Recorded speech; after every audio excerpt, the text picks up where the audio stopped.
Alrighty, yo, what is going on, everybody? It's your boy, Mr. DDG94, back with another reaction video. Today we're gonna react to my boy,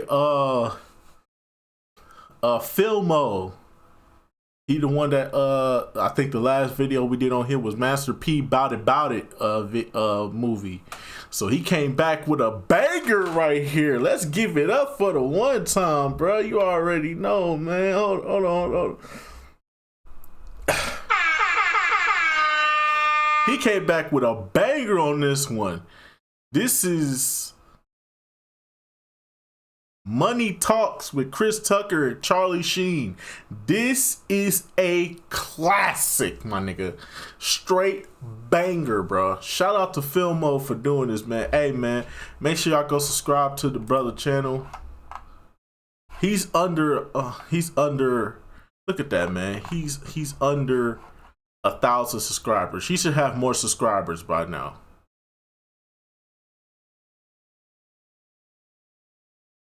He should have 1,000 subscribers by now. I done did at least like 3 videos on dude. Y'all should, man. We gonna run the views up over there for the brother, man. We not gonna. Nah, he should have 1,000 subscribers, bro. He should have more than that.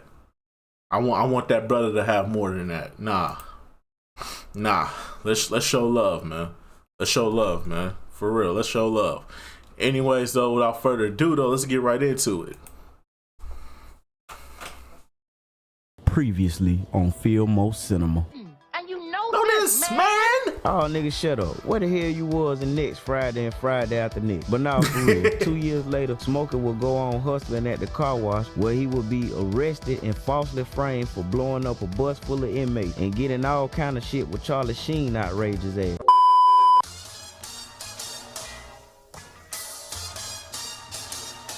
I want to welcome everybody back to Filmo Cinema, and today we doing one of my favorite action comedies from the 90s. Now we all know the clean, non-cussing Chris Tucker of the day. Well, he cuss a little bit, but not like he used to. But in his early career, the Michael Jackson reborn Chris Tucker. Let's put it like that. The Michael Jackson reborn Chris Tucker. He was friends with Michael and he was a reborn Christian. But prime Chris Tucker was a fucking problem. I think what really got him over with audiences was his raunchiness and ability to improv wild shit. And these elements were on display for the world to see with 1995's Friday. 2 years later, Tucker would make a small appearance in Quentin Tarantino's Jackie Brown. And he would also star in the movie that we're discussing today, Money Talks, which would be the last movie we would get to see the raw and uncut energy that Smokey brought to the table in Friday. And it's my theory that these two are the same characters from Friday. Make sure y'all like and comment and hit that subscribe button. Now let's get into Money Talks, directed by Brett Ratner.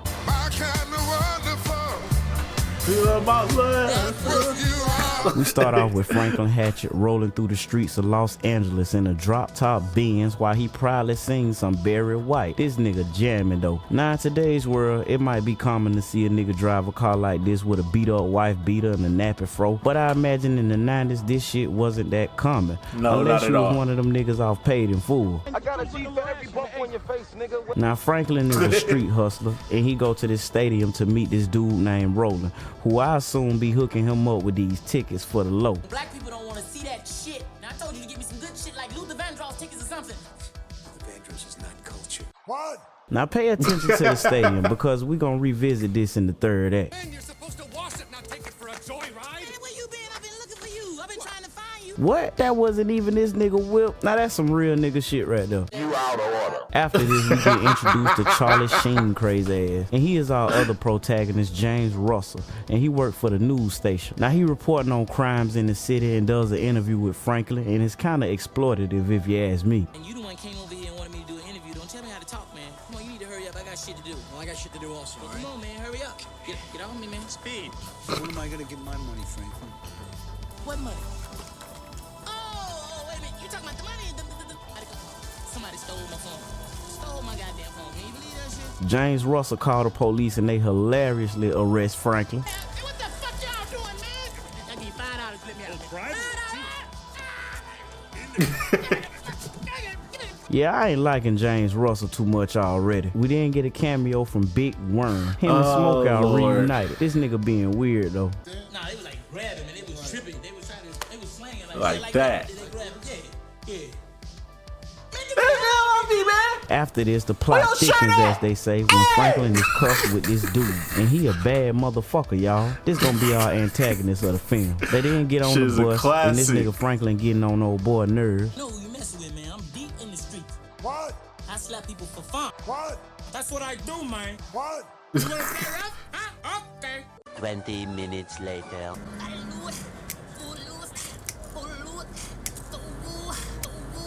But old boy's like a terrorist, and his people about to get him off the bus. Man, I ain't scared to go to jail. Take me to jail, man. Would you speed up, please? It always killed me how this one nigga here was looking. He looking like, what the fuck wrong with this nigga?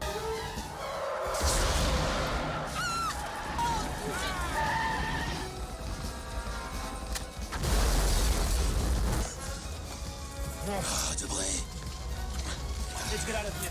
Hey, I just noticed something. Franklin ain't in the handcuff. Y'all ever notice that? Cause look right here, them handcuffs is back on and ain't too much distance from neither one of their wrists. So Franklin is now an accessory with these French hitters. And they begin talking about these diamonds that's in the car at an auto expo. Franklin eavesdropping, but he end up escaping. Meanwhile, James Russell is fired from his job at the news station. Franklin then goes to a restaurant and he still has the cuffs around his wrist. But this nigga is scorching hot and has to get away from the cop. Meanwhile, detectives pay a visit to Franklin's girl, who's played by Elise Neal. Damn, we got some good casting in this movie. But they Yes. asking her about Franklin whereabouts, but Shawty staying silent. So later that night, Franklin confronts James Russell for getting him locked up in the first damn place. Russell takes Franklin in. Now he ain't taking him in cause he feel bad for what he did, but rather for a story to report on.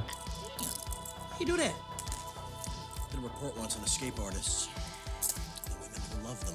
And this is gonna take us into the second act of the film. They then go to this bougie ass party where James Russell's soon-to-be wife and in-laws are at. The goddamn father-in-law is Dan Pauly from Goodfellas. Russell's fiance is Heather Locklear, and she got a real bougie ass mama who ain't too likable. But this is a weird relationship because why would a spoiled socialite want a news reporter? A former news reporter at that. So Franklin is finessing these folks into thinking he Vic Damone's son. Come on, this is Vic Damone's son.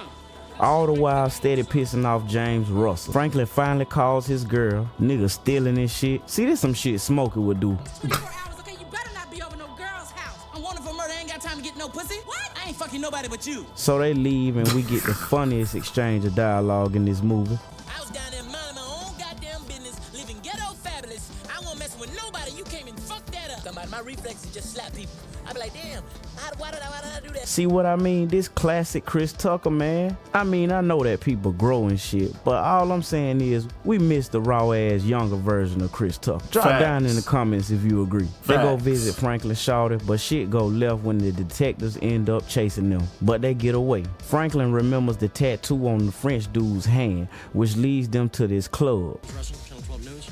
Doing a report on local nightclubs in the area. I'd like to get the fuck out of here. And we get yet another good scene of dialogue. Give me a quarter. Hey, hurry up and give me a quarter. Yeah, it's Mike from Michigan. Remember me? Bomb in the building. Right there. That's one of them right there. They then chase one of the Frenchmen, but he on them and takes lead of the pursuit.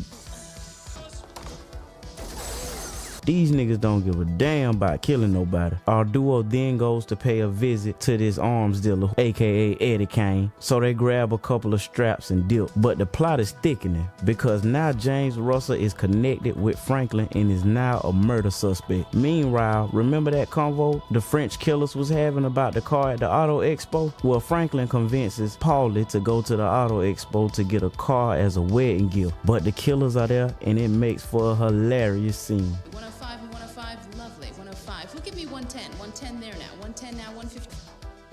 130. This nigga even on the phone with the police. Hello, police. Come out to the auto auction right now, man. Them cop killers down here. Come down there and hurry up, man. People dying down here. Hurry up. So James Russell comes to confront Franklin and he being borderline racist. It's like a G-dog on a fly tip. What? Flossing with the pussy. What? Cutting in the crib. What the fuck does that mean? So these niggas end up fighting in the hallway, in which Franklin gets the best of him. And this nigga go right back in the auction, and him and Paulie win the car, pissing off the French dudes so bad that they leave and end up kidnapping James Russell. One of the French dudes end up blowing at Franklin. They end up getting in this cool ass chase scene.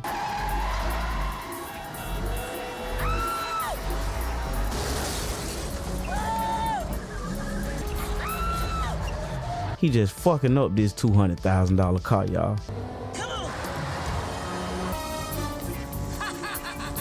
He end up getting away though. Meanwhile, the family is on edge. Paulie realizes he been finessed by Franklin, so he wants the wedding to be called off. But Franklin just hit the lick of the century. The kidnappers end up calling Franklin, and he end up chomping them off. It would be wait. Kiss my ass. We meet where I say we meet. But they call back. What I tell you? Alright, motherfucker, this the deal. Mama, hold on. Mama, I ain't know it was you. Franklin gives them an ultimatum, and this gonna set us up for the third and final act of the film. And they all end up meeting at the Coliseum from the beginning. He ends up meeting the detectives first. And you're gonna tell me where the diamonds are. Lieutenant, what the hell's going on around here? I have my diamonds. Franklin steady pissing off the French nigga on the Jumbotron and all.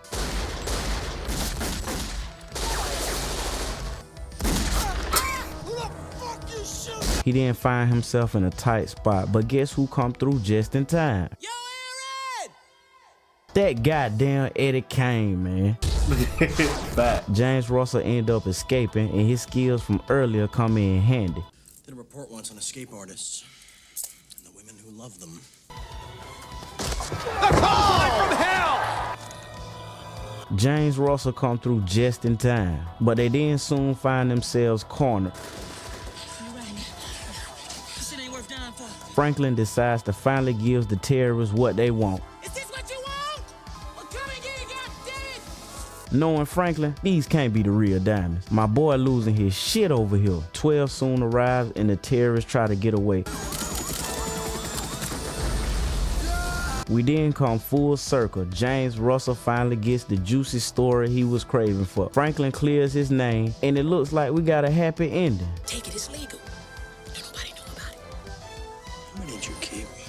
Enough. I told y'all this nigga wasn't gonna throw the real diamonds. Man, shout out to both Franklin and James Russell for the character growth, man. I'm proud of y'all. I'm wanted for murder, ain't got time to get no pussy. Oh man, money talks. Now aside from Friday, this is my favorite Chris Tucker movie. I Facts. can remember having this movie on VHS and watching it over and over again. It's not better than Rush Hour 2, but facts. This is definitely one of them was. If I had to rank Chris Tucker movies, Friday's automatic number one. Rush Hour 2 would be number 2. This would definitely be number 3. And then Rush Hour 1 would be number 1. I mean, he has some other good roles, but Friday, Rush Hour 2, Money Talks, hands down his best 3 movies. Hands down. Like, this is one of my favorite childhood movies. It's like one of them oddball pairing comedies, like one of them buddy cop action comedies from the 80s. Movies like 48 Hours or Lethal Weapon or some shit. Chris Tucker steals the show as Franklin Hatchet. You gotta think, all the things that made Smokey shine is brought to this role. The raunchiness, the brashness, the I don't give a fuckness. They both was finesses, both were raunchy and quick-witted. The only thing, Franklin didn't indulge in smoking weed. But unlike Friday, Money Talks relies heavily on the plot to drive the story. Charlie Sheen gives a great performance that complements Tucker. These two make the perfect odd couple. I can't see no one else playing James Russell other than Sheen. But I can't believe the powers that be wanted Sheen to headline, but he refused to do so. Charlie actually fought for me to have first billing. New Line wanted Charlie Sheen to be first billing, but I kind of brought the project, my team brought the project to New Line, and we found it some kind of way. And then they got Charlie for us. And Charlie said, no, he should have first billing. And I'll never forget that, you know. I mean, this is Hollywood we talking about here. Yeah. This was also Brett Ratner's directorial debut. He would later go on to direct Tucker in the Rush Hour movies, and he would enjoy an illustrious career. Well, that is until allegations would come out and disgrace him forever. Time actresses Olivia Munn and Natasha Henstridge are making troubling allegations against big shot Hollywood director Brett Ratner, best known for hits like Rush Hour and X-Men: The Last Stand. But I think this was the movie that would show Hollywood Ratner was capable of doing an action movie with a higher budget, and would also show that Tucker was capable of being an action star, paving the way for Rush Hour, which would come the following year. Unfortunately for us fans though, this would be the last time we see the raunchy, foul-mouthed version of Tucker that we all grew to love in Friday. I mean, I challenge one of y'all to find me a role where he will use the words fuck, motherfucker, or pussy again. I'm wanted for murder, I ain't got time to get no pussy. What? I ain't fucking nobody but you. In a Vlad TV interview, comedian Aries Spears would also point this out. That Chris. Man, fuck Aries Spears. I don't like Aries Spears. I hate this nigga with a passion. I used to like him. He used to be a funny comedian, but over time, you know, the Bill Cosby skit. I've been on the Bill Cosby skit for a very long time. I remember when that first came out, that Bill Cosby skit wasn't it. And I forgot Tiffany Haddish was in that bullshit. I never liked him because that was one reason, but the other reason is just the fact that this nigga has the worst takes. And when it comes to music, sports, don't ever have a conversation with this nigga. The fact that Vlad keep bringing this nigga back for conversation and the fact that he is arguably one of the worst when it comes to these takes, talking about music, when he's talking about sports, dude, shut the fuck up forever, bro. For real, bro. Like, dead ass, bro. Like, I'm so dead ass, bro. I do not fuck with this nigga, bro. Get this nigga the fuck out of here, bro. Hear me and hear me good, nigga. I'm here to double down. That shit is a 2-pack of ass. The fuck are you talking about? That shit stinks. Come on now, dawg. Come on, man. Man, this is some bullshit. Move this man.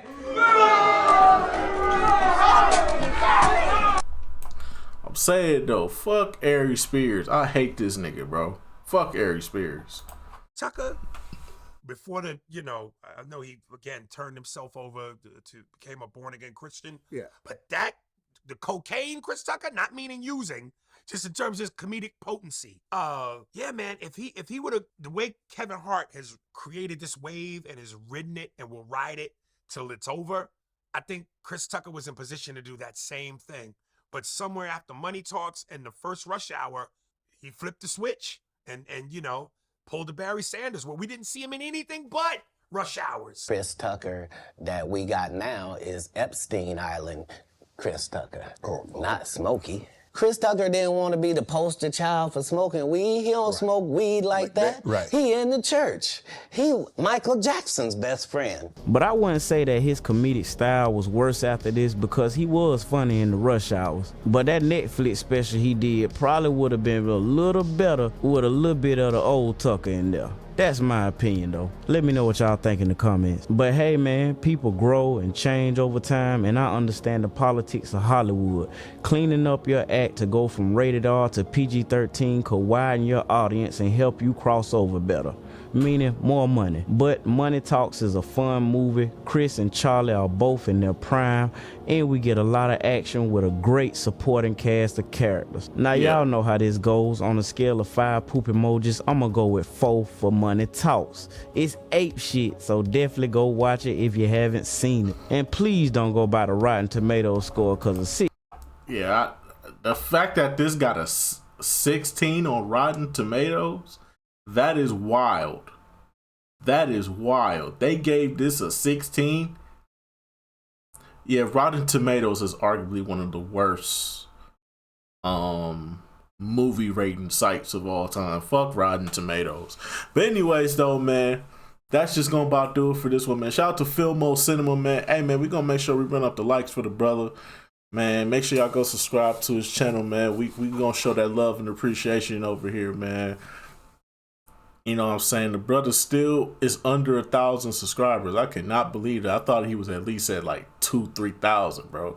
Cause he put out some pretty good content, man.